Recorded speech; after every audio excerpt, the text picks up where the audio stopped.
Hello GSM বন্ধুরা, আশা করি সবাই ভালো আছেন। আমি আল্লাহর অশেষ রহমতে আপনাদের সকলের দোয়া এবং ভালোবাসা ভালো আছি। তো এই যে ওপ্পো F7-এর প্রথমত আমরা একটি ভিডিও করেছিলাম LCD 1 এবং আজকে হচ্ছে LCD 2। তো বন্ধুরা, যেটা বলার বাকি ছিল সেটা হচ্ছে, ধরুন আমার এই প্রত্যেকটা লাইনে কোথাও জিআর ভ্যালু পাইনি, তখন হচ্ছে আমরা যেহেতু জিআর ভ্যালু কীভাবে চেক করবো সেটা আগেই দেখিয়েছি। তো তখন আমরা হচ্ছে এই আইসিটা উঠাবো, উঠিয়ে আমরা হচ্ছে যে উঠানোর আগে আমরা একটু রিহট করবো। অনেক সময় আইসিগুলো রিহট করলেই হয়ে যায়। তো রিহট করলে যখন হয়ে যাবে তখন কিন্তু আপনার আইসি উঠাতেই হবে, উঠিয়ে আপনি ভালো করে রিভলভ করে বসিয়ে দিবেন। কারণ আমি আগেই বলেছি, প্রত্যেকটা লাইনের সাথে জড়িত কোনো প্যারালাল এবং সিরিজের কম্পোনেন্ট আপনার নষ্ট হয় নাই, প্যারালাল শর্ট হয় নাই বা ওপেন হয় নাই। তো এগুলো আপনি সব ঠিক করেছেন। তারপরের কাজ হচ্ছে আপনি আইসিতে, তার আগেই আপনার আইসিতে যাওয়ার কোনো সুযোগ নেই। এবং এই যে ভোল্টেজের লাইনগুলো দেখতে পাচ্ছেন লাল, এই লাইনটাই যে এই কয়েলের মাধ্যমে হচ্ছে সুইচিং করে। তো সুইচিং করে এবং বুস্টিং করে, অর্থাৎ বুস্টিং সুইচিং দুটোই করে।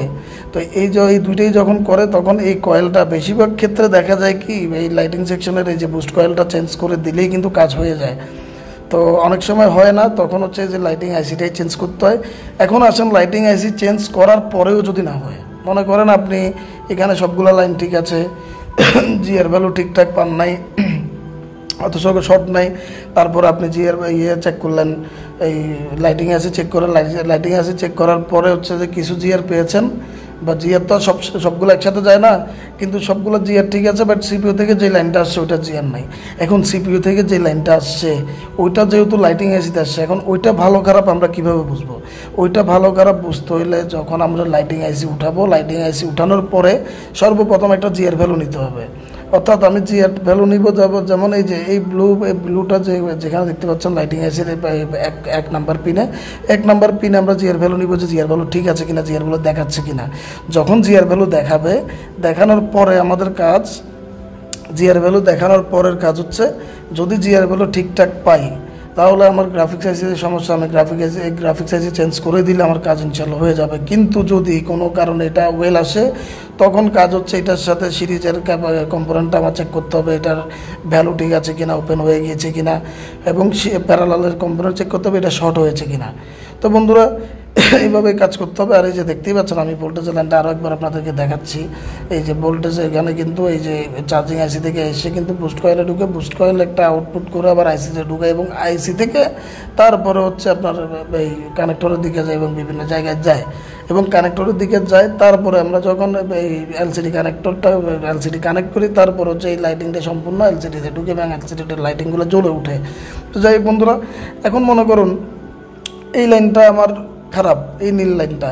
এখন নীল লাইনটার আমি কম্পোনেন্ট চেক করেছি, জিআর ভ্যালু ধরে নিলাম আমি জিআর ভ্যালু দিয়েছে, জিআর ভ্যালু দেওয়ার পরে গ্রাফিকে চেঞ্জ করবো। যদি জিআর ভ্যালু না দেয়, তখন সরাসরি যেহেতু এই লাইনটা আইসিতে আসছে, ওই যে শুরুতে যে দুইটা কম্পোনেন্ট আছে, একটা প্যারালাল এবং আর একটা সিরিজে, ওই দুইটা কম্পোনেন্ট ব্যতীত আইসির আশেপাশে আর কোনো কম্পোনেন্টের সাথে এটা সম্পৃক্ত না। তাহলে এখন এখানে দেখুন, আমি একটু গুনি, 1 2 3 4 5, 1 2 3 4 5, তাহলে উপর থেকে 5 নাম্বার এবং 5 নাম্বার থেকে আবার 5 নাম্বার হচ্ছে যে আমাদের বল।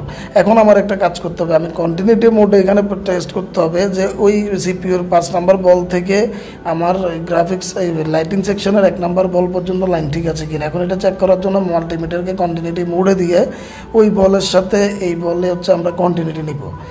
অর্থাৎ আমি এই লাইটিং আইসির 1 নাম্বার বল এবং সিপিইউর 5 নাম্বার কোনার সিরিয়ালের 5 নাম্বার মাঝখানের 5 নাম্বার বলের সাথে আমি কন্টিনিউটি নিব। যদি কন্টিনিউটি দেয় অথবা বিপ দেয়, তাহলে আমার এখানে লাইন মিসিং নেই। আর যদি ওয়েল আসে, তাহলে অবশ্যই আমার লাইন মিসিং। তখন কি করতে হবে, আমি এই লাইনটা কোনোভাবে টেনে কিন্তু আমি এই জায়গা পর্যন্ত নিয়ে আসতে হবে, অর্থাৎ আইসি পর্যন্ত আমার এনে দিতে হবে। তারপরেই আমার কিন্তু লাইটিং জ্বলবে, নইলে অন্যথায় লাইটিং কাজ করবে না। আর যদি সবগুলো লাইন ঠিক থাকে, তাহলে আপনি এখানেই হচ্ছে আপনার এখন স্কিলের প্রমাণ দিতে হবে। সেটা হচ্ছে সুন্দরভাবে ঠান্ডা মাথায় ধীরে সুস্থে এই যে সিপিইউটা আছে, সিপিইউটাকে উঠিয়ে সুন্দরভাবে রিভল করে এবং কোনোভাবে লাইন ড্যামেজ না হয় মতো করে সুন্দর করে আপনার পেস্টগুলোকে এবং লিডগুলোকে রিভল করে বসিয়ে দিলে 100 আপনার এই সমস্যাটা সমাধান হয়ে যাবে। আর যদি না হয়, তাহলে বুঝবেন আপনার কাজের কোথাও কমতি ছিল অথবা আপনার বসানোতে কোথাও কমতি ছিল। তো বন্ধুরা বুঝতেই পারলেন, সব কথা শেষ করতে হচ্ছে বুঝে বুঝে আমাদের কাজ করতে হবে।